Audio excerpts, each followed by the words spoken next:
This is professional wrestler Chris Rex, and you're listening to the Playmaker's Blog Podcast, my only destination for sports talk radio. Hope you're enjoying the episode that you listened to so far, and if you are, take a quick listen to this. If you ever thought about starting your own podcast because you love to talk, you love to debate, you want to get your thoughts out there to the world, but you got questions. How do I distribute it? How do I record it? How do I get it to host? There's only one answer for you, and that's Anchor. Anchor is a one-stop shop for recording, hosting, and distributing your podcast. Best of all, it is 100% free. Not only 100% free, but easy to use. So if you want to go ahead and start that podcast and get your brand out there, go to anchor.fm/start. Again, that is anchor.fm/start to go ahead and start on your brand right here, right now. So what you waiting on? Get on it.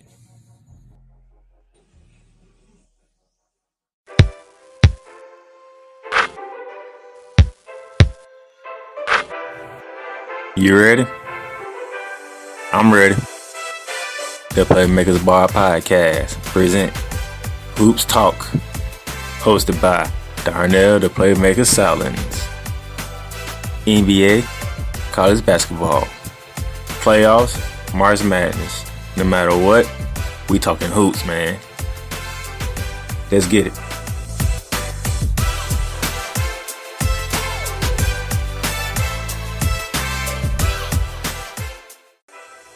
Ladies and gentlemen, welcome to another edition of Hoops Talk with the Playmaker. It's good to be back talking hoops with you guys. And we have some stuff to get into today. We're going to recap what happened in the West with the Denver Nuggets and the Utah Jazz and the Houston Rockets against the Oklahoma City Thunder. We're also going to talk about the Eastern Conference Semifinals with the Milwaukee Bucks and the Toronto Raptors are in trouble. Yes, I said the Milwaukee Bucks and the Toronto Raptors are in trouble. Yes, that's what I said. We're going to get into both of those series here. And then we're going to preview the Western Conference Semifinals as both of those series get ready to start today and tomorrow. So without further ado, let us jump right into the action.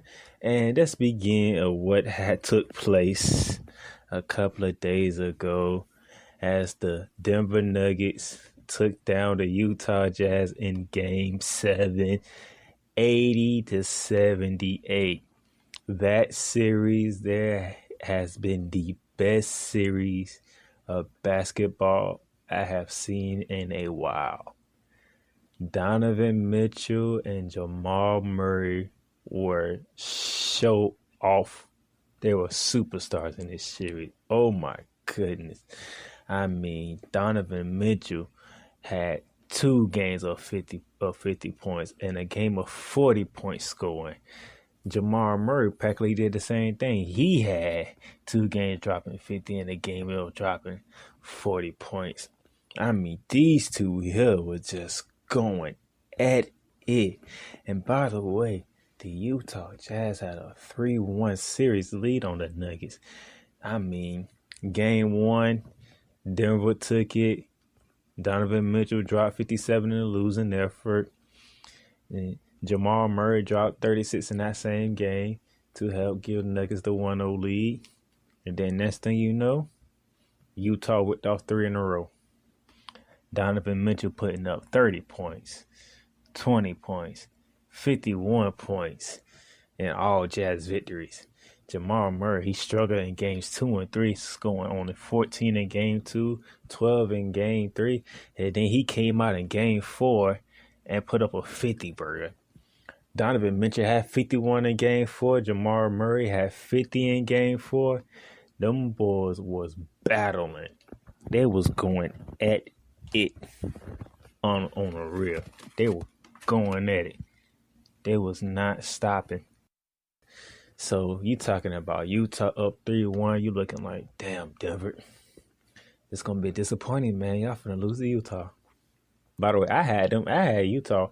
I had Denver winning in 5. That was very disrespectful to Utah. I apologize on the last episode. I'm gonna apologize again. Should have been more respect of the Utah Jazz, but I wasn't. And it is what it is. And I said they had to win 3 straight. Game 5 came about. Donovan Mitchell dropped 30, but Jamal Murray dropped 42 in a Denver win. 3-2 Utah. Game 6 came out. Donovan Mitchell dropped 44 for the Utah Jazz, but Jamal Murray came back with another 50-burger, a Denver win. 3-3 going to Game 7. So from Games 4 to 6, Jamal Murray had 50, 42, and 50. All 2 of the 3 being in Denver victories. So we are at a Game 7. What can we expect from a Game 7 between Jamal Murray and Donovan Mitchell? Not really much. Jamal Murray only had 17. Donovan Mitchell only had 22. The star of Game 7 was Nikola Jokic, the Joker for the Denver Nuggets. 30 points, 14 rebounds, as the Denver Nuggets defeated the Utah Jazz 80-78. Now, all the other games, both teams were scoring in the hundreds. Game 7, neither one of them hit 90. That was a defensive battle. You could say fatigue played a part in it, and I won't argue with you about it because the way these two teams was going at each other, it was all out from the get-go. From Game 1 to Game 7, they was going at it. It was nonstop. You heard the point total for Jamal Murray and Donovan Mitchell. These two brothers were going at it. I am happy I caught some of that. I wish I'd caught all of it, but I'm happy I caught some of it because that boy Jamal Murray, he was not trying to go home, especially after that Game 6 performance when he almost broke down in tears because talking about what happened with the social injustice and all this stuff that's going on in the world. That man was not trying to leave that bubble no time soon. It's unfortunate that one of them had to leave, and it was Donovan Mitchell, but somebody had to go. It is what it is, but that was a damn good series, and I'm happy that we can see basketball play like that, even without fans in attendance. That was something beautiful to watch in that series. So Denver moves on. They will take on the LA Clippers, and that will be today. That would be the nightcap for today's playoff matchup. But I'll preview that when I get ready to preview the rest of the conference because we had another Game 7 in the Western Conference that took place on yesterday. I stood up and watched that whole game. Houston Rockets, OKC Game 7. I mean, without Russell Westbrook, you thought it was going to be a Game 7 because you knew he was going to miss some games. Some of the opening games, he missed like either 3 or 4 of the games. So he was like, yeah, I can see a 7-game series. But the way Houston came out of Game 1 and 2, he was looking like, I don't know. But OKC still got 2 more chances. They came back and took the other 2. Houston took Game 5. OKC took Game 6. We're here at Game 7. Westbrook is in the lineup. CP3 is leading the Thunder. CP3 going against his former team in Houston. Russell Westbrook going his former team in OKC. We'll see how this goes down. And we know the history of James Harden. Pressure-like situations. Seasons on the line. James Harden don't show up. Practically the same thing that happened yesterday. Only scoring 17 points, shot 4 for 15 from the field, 1 for 9 from 3-point range. So he shot 27%, or more precisely 26.7% from the field, and 11.1% from 3-point range. James Harden didn't show up. But Houston defeated OKC 104-102. And James Harden had the clutch play of the game, should I say. Those of you who probably looking at me who probably didn't watch the game and listening to me are like, what you mean James Harden had the clutch play of the game? He only shot 4 for 15 from the field. It wasn't offensively. It was defensively. So it was a mad scramble for the ball. OKC recovered it. Chris Paul had it in his hand. He drove to the lane. I think he threw it to Gillis Alexander. Gillis Alexander threw it out to Lou Dort, who had 30 points in the game, by the way, in Game 7. That boy was shooting the ball. Open for a three. James Harden recovered, blocked the shot. Dorton recovered, but he was out of bounds before he recovered it. And it ended up being Houston ball. Then, Houston turned the ball over. OKC gets down. They inbound it. James Harden commits a foul on the inbounds, which means a free throw for Oklahoma City and the ball. Danilo Gallinari, he misses the free throw. So it's still a 2-point game. OKC having trouble inbounding the ball. They're trying to inbound to Steven Adams. It gets blown up. Turnover. Houston wins the game. But James, I'm here to tell you this one more time. James Harden came up with the clutch play defensively. I'm going to say it one more time. James Harden came up with the clutch play defensively. He didn't show up offensively like he always does, but he came through defensively when they needed it most. I got to give a man his due. Defensively, he made the play. He made it. It is what it is. So, Westbrook had 20 points in the Game 7. I already told you about Dort. He had 30 for Oklahoma City. CP3 had a 19-point, 11 rebound, 12 assist game. He had a triple-double in Game 7. Shai Gilgeous-Alexander had 19 for Oklahoma City. The same thing, because that you would think that would be enough, but it wasn't, because Robert Covington and Eric Gordon both added 21 points for Houston. So you had Harden with 17, Westbrook with 20, Covington with 21, Gordon with 21. That was enough to get past CP3 and the Oklahoma City Thunder. Man, the famous words in sports everywhere.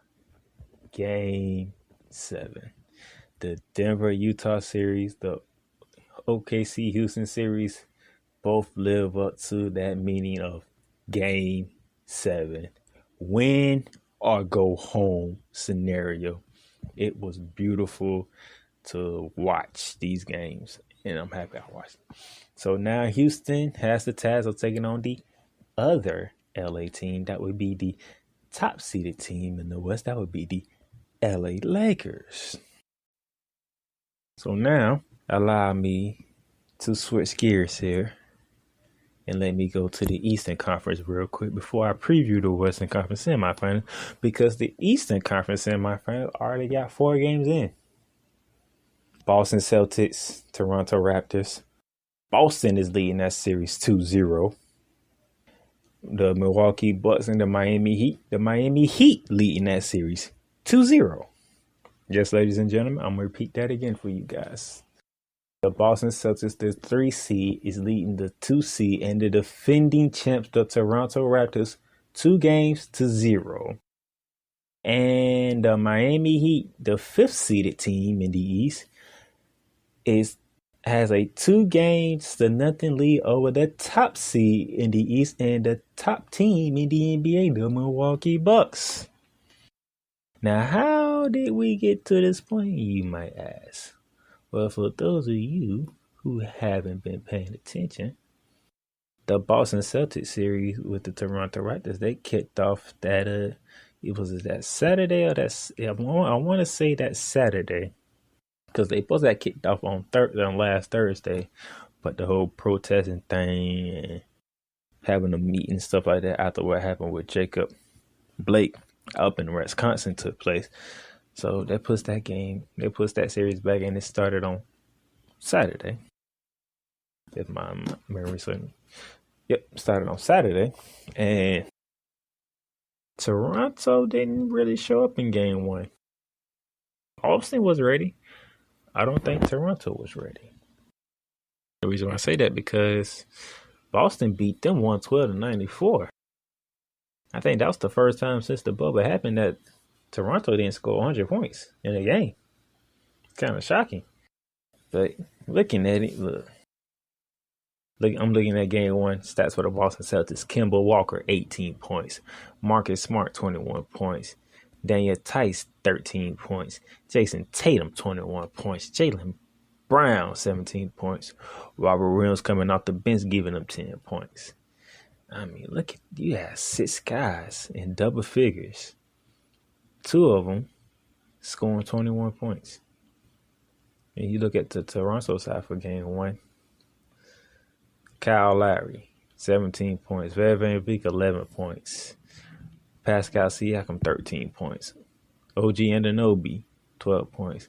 Ibaka did come off the bench and score 15, and Noah Powell did come off the bench scoring 10. But listen, you're hearing 10, 15, 17, 11, 13, 12. Marcus All had 7. Then you go to the Boston side, you're hearing 10, 18, 21, 13, 21, 17. There's balance going on both sides, but Boston is way more balanced in game 1 than Toronto. And UK, they dropped game 1. It's all right. Defending champs, we'll see how they look in game 2. Well, let's go to game 2, shall we? Game 2, a whole lot closer. Damn good battle. You would think Toronto would have took it because Toronto had a good command of the game for most of the time, but Boston Celtics would not die. Toronto had what? Kyle Lowry 16, VanVleet 19, Pascal Siakam 17, OG Anunoby had 20, Serge Ibaka off the bench gave you 17. You looking like that's better. That's better from game 1. But how did you lose to Boston? Well, check this out. Kemba Walker had 17. Marcus Smart had 19. And about, I want to say 15 to 16 points of those came in the fourth quarter, by the way. And he was just shooting threes, and they was dropping left and right. I'm just going to say that. And then you look at Jaylen Brown had 16. Jason freaking Tatum, 34 points. So while Toronto was jabbing the Celtics, just punishing the Celtics, that boy Jason Tatum kept them boys in it. He kept them boys in it long enough, and when fourth quarter hit, it was the Kemba Walker, Marcus Smart show. That's how Marcus Smart and Kemba Walker, I think they combined for like probably 20 to 25 of the fourth quarter points because them boys came alive in the fourth quarter. It was nothing you can do about them two in the fourth quarter. It was done and over with.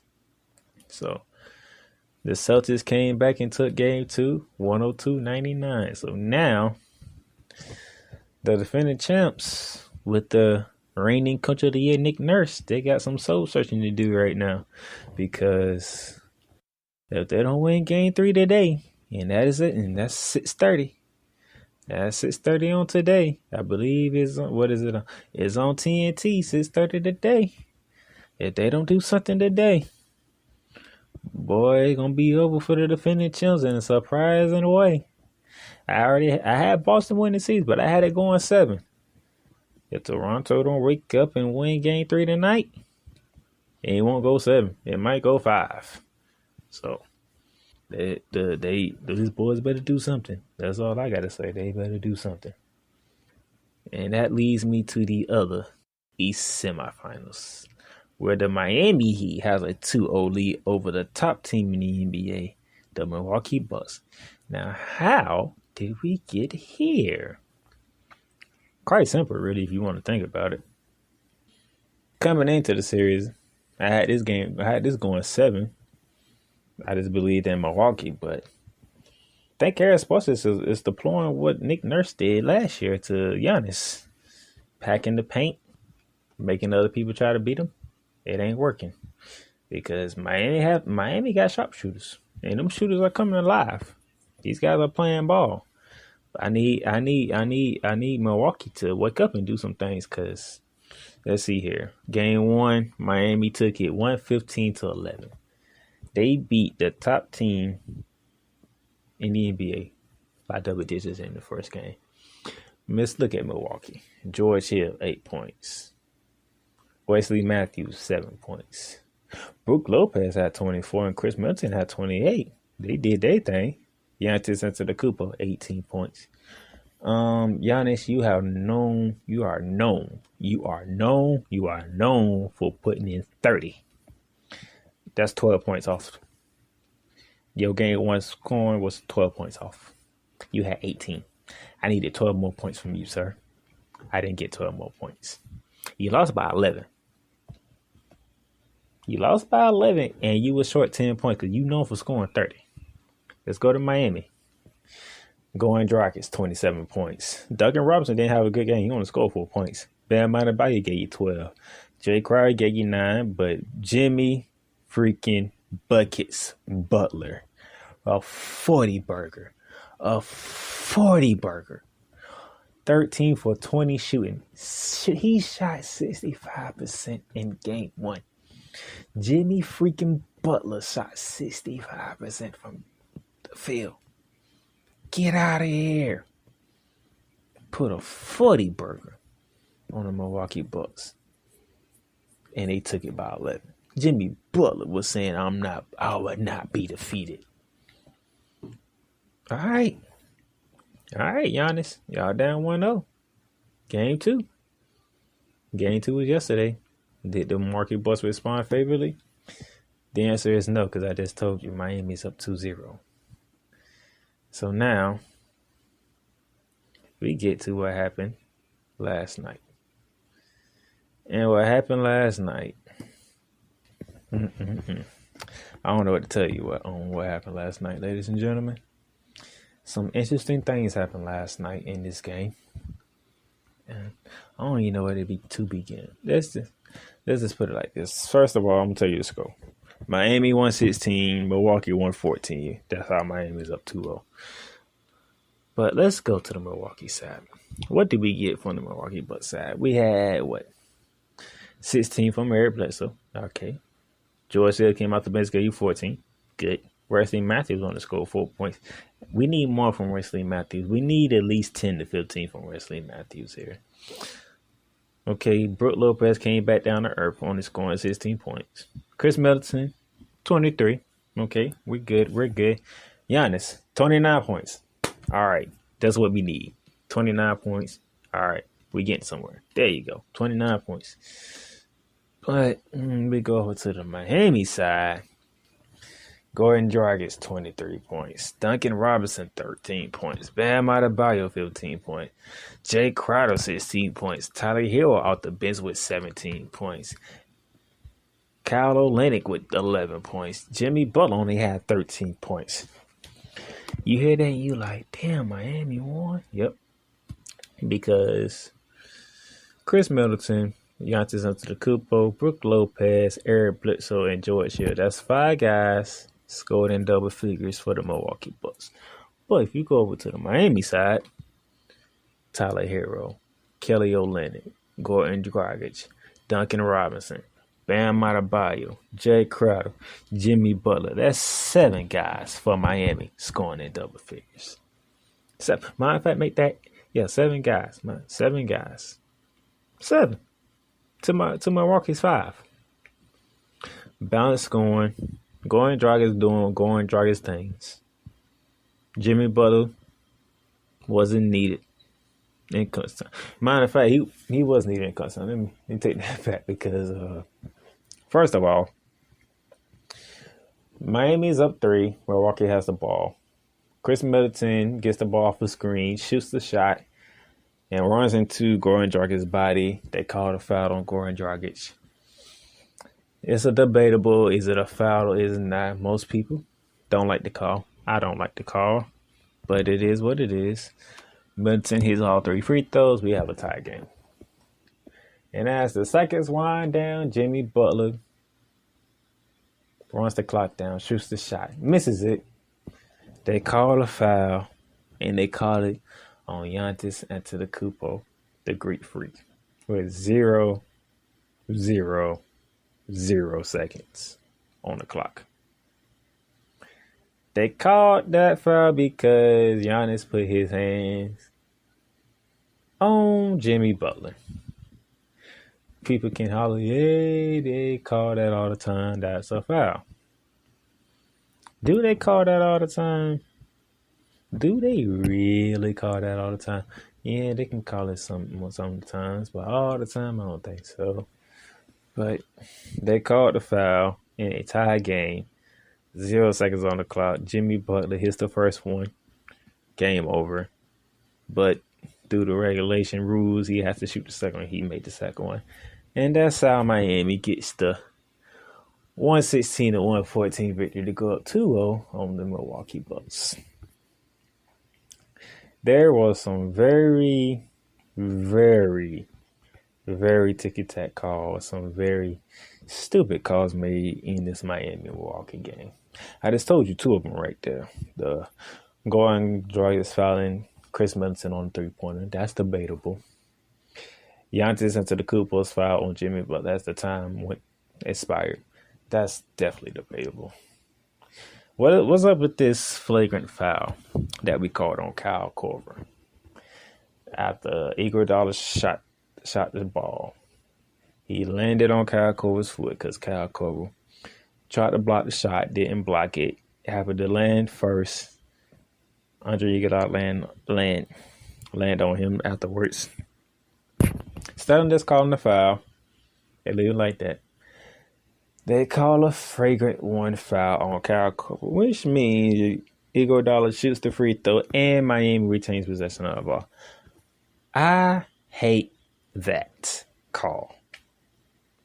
Now, I know what you're trying to do. You're trying to get players to not be in the space of a shooter so a shooter can have a landing spot.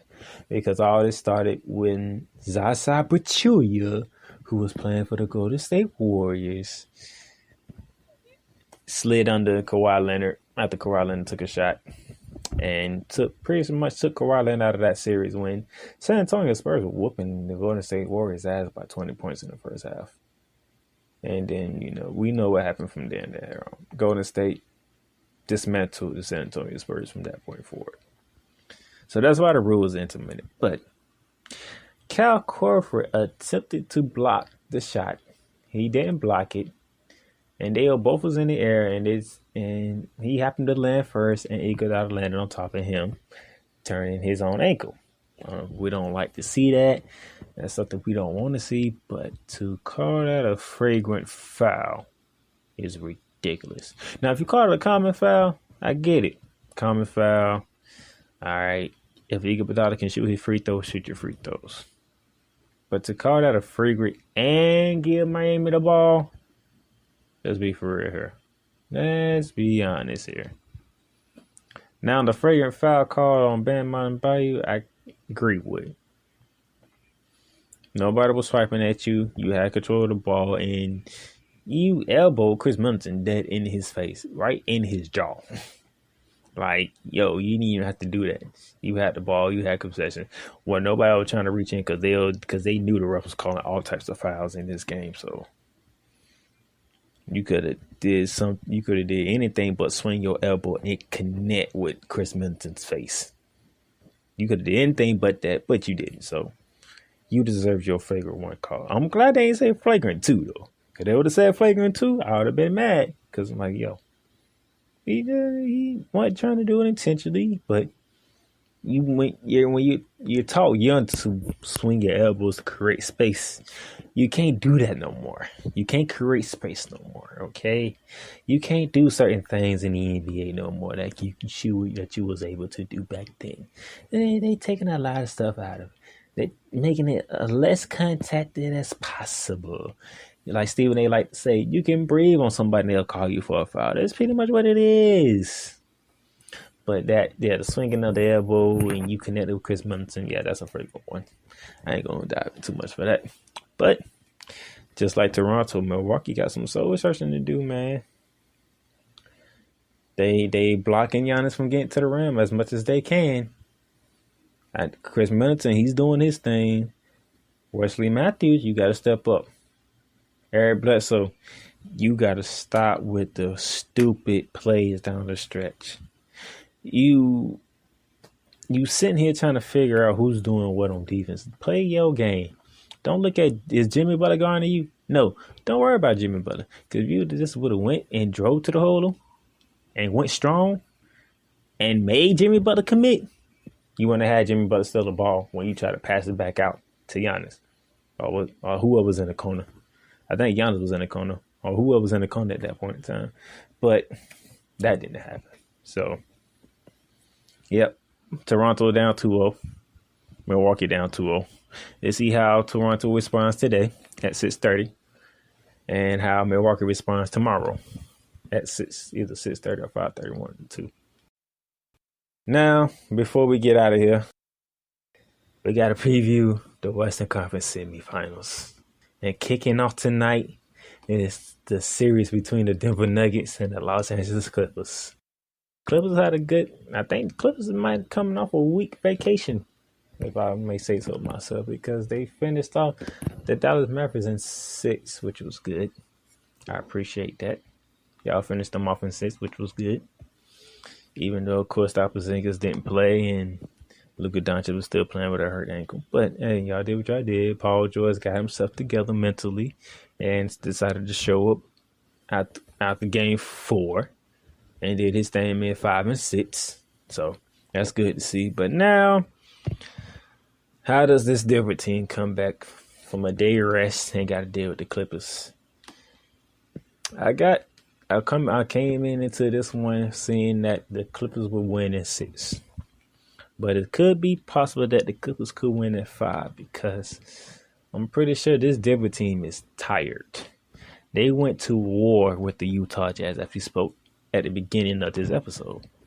So I'm thinking the Denver Nuggets might be fatigued right about now. So I got it at 6, but I won't be surprised if Clippers ended in 5.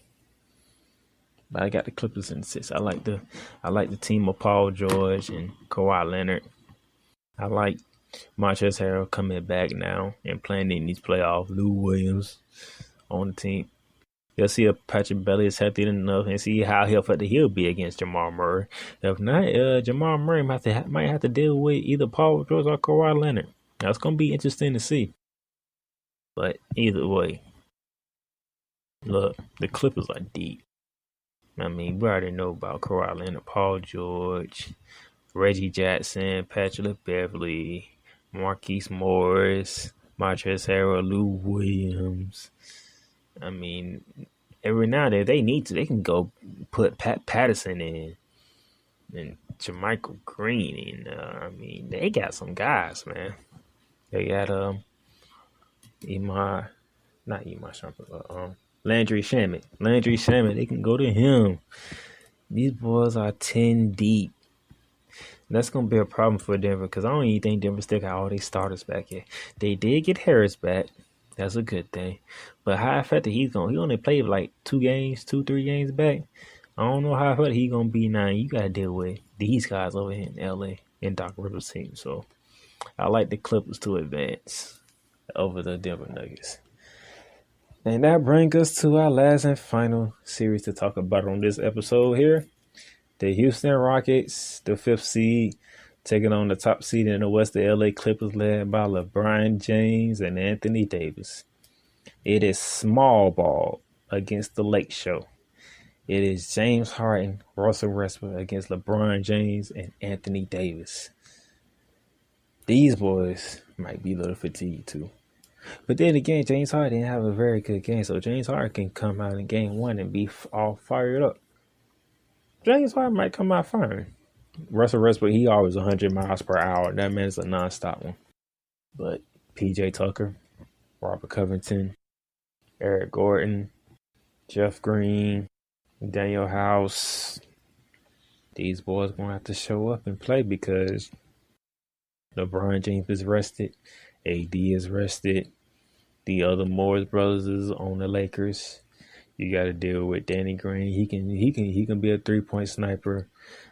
Contavious Caldwell-Pope can be a shooter. J.R. Smith can be a shooter. I mean, Dwight Howard can man the middle. JaVale McGee can man the middle. Houston better come with it. We're gonna see how this small ball works against this big team of LA.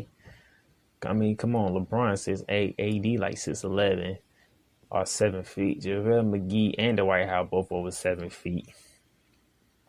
I mean, what you gonna do with these boys? Y'all better. Yeah. I mean, it's gonna be an interesting series here. I got the Lakers in 6, but I'm gonna tell you, like I told with the Clippers, I want Pizza Priesters in 5 because they rested too, and our Houston Rockets is coming off a 7-game series. So this might end in 5, but I got it going in 6. I got LA. I got both LA teams in 6 in this series here. So I have an all LA Western Conference Finals. We'll see how that goes. By the way, for those of y'all who don't know, I have a Boston-Milwaukee Eastern Finals. Boston's on their way there. Milwaukee got some work to do, but we'll see how this goes. 2 games in, so. We got game 3s coming up in the East. We got game 1s coming up in the West. We continue on with the playoffs. We continue on covering what we can cover and enjoying these playoffs. So that's all I got for y'all on this episode here. Ready for some more playoff action. I love what the players are doing, what the NBA League is doing when it comes to what's going on in the world. They are partnering up with different organizations. They are turning their arenas into voting places so people can vote. We can try to get as much people to vote on November 3rd as possible. That is a beautiful thing to see because this is a very important election. Love the action that these guys are taking, and they holding the owners accountable. So if these actions don't take place, they will boycott. Anthony Davis already said if the owners don't live up to what they said they was going to live up to, they will boycott the rest of the playoffs. They're not playing. So we'll see how this keeps going forward. But until then, we're going to enjoy the playoffs. But, hey, look, be loving to people, man. No matter if it's white, no matter if it's black, Asian, Puerto Rican, Mexico, whatever. Love on people, man. This world, it should be built on love, especially if you're a Christian like myself. One of the main things that's in the Bible, is to love others as you love yourself. Love others as you love yourself. So let's be peaceful, man. Let's stop all this injustice. Let's stop all this brutality. Let's stop being hateful towards one another, man. Let's love each other. Let's love each other, and let's make this world the world it's supposed to be, man. With that being said, if y'all haven't caught Ramley Talk, catch that. That's my LA Rams podcast. Go ahead and listen to that. That's available on every platform. That's the same as this podcast is available on every platform. Best on the Mic podcast with Alex the Bear Man, Dre Day from Sportsway with Dre Day.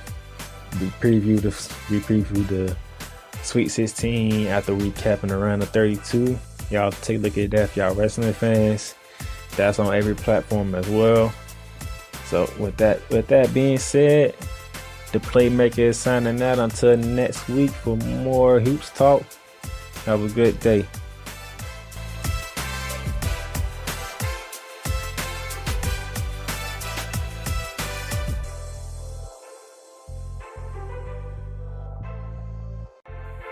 Thank you guys very much for listening to another week of Hoops Talk.